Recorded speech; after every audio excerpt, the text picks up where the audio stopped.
Konec prvega leta drugega mandata predsednika Trumpa. Strokovnjaka Juvan in Kočan pravita, da je o dogajanju na Grenlandiji potrebno razmišljati skozi prizmo dosedanje, pogosto povsem nepredvidljive vladavine Donalda Trumpa.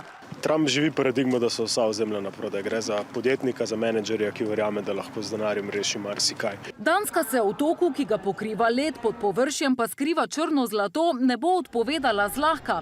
Trump pa je zanj pripravljen odšteti vrtoglave količine denarja. Neverjeten scenarij pa odpira vprašanje, kaj vse je ameriška administracija pripravljena storiti za doseganje lastnih ciljev. Gre za grožnjo države, ki je članica Zveze NATO, grožnji drugi državi, ki je isto tako članica Zveze NATO po vojaškem napadu. V primeru, da se to tudi dejansko zgodi, pride do v bistvu izjemno nevarne eskalacije razmer tako na evropski celini kot tudi globalno.